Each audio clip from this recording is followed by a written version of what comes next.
the first and most common mistakes that people often make is memorizing a long text and trying to repeat it in the exam. If the examiner asks you where you are from, if they say, "Where are you from?" something that a lot of people might do is try to give a long, extended, memorized speech where they will say, "Well, I am from Bilbao, which is a city of 350,000 people, which is also known as El Bocho, which is near the sea and is also near the mountains and close to the French border, has a football team called Athletic Bilbao, and my favorite singer is La Ochoa, and I like to have Carolinas with my friends every time we go to El Parque de los Patos." Now, that's a wonderful answer, but I think we can all agree it's way too long and it seems forced or rehearsed. You want to try to be natural. So give natural answers and don't feel the need to go on extensively in this first part, all right? They're just trying to get general information about you. They may ask you information about your city and where you are from. It's quite possible.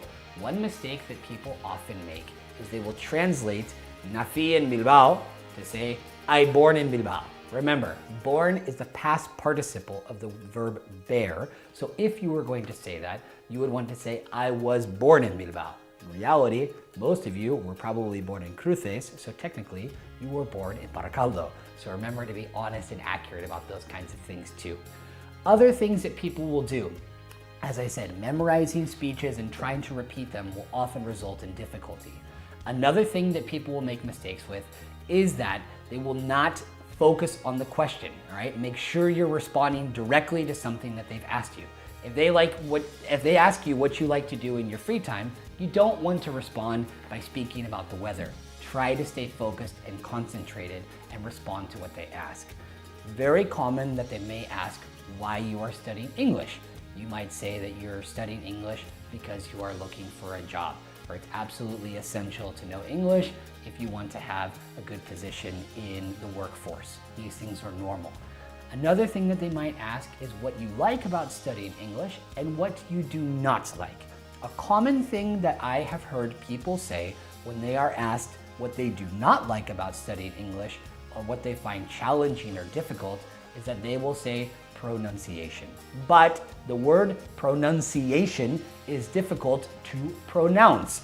So you don't want to make a mistake by saying pronunciation or pronunciation or something like that. So it's generally best to avoid that. My best guess or best answer to that is talk about the grammar or talk about phrasal verbs. Don't say phrasal verbs, phrasal verbs, all right? Like I said, pronunciation will be important here. For these kinds of things, generally the introductory questions are small, short things to get you speaking about your city, what you like to do in your free time, and just basic information about yourselves. Do you work? Do you study? Talking about where you live, what kind of activities people might do in your area, and things like that. So like I said, keep calm, don't worry, be natural, don't give long forced answers, and directly respond to the questions that are being asked to you by the examiner.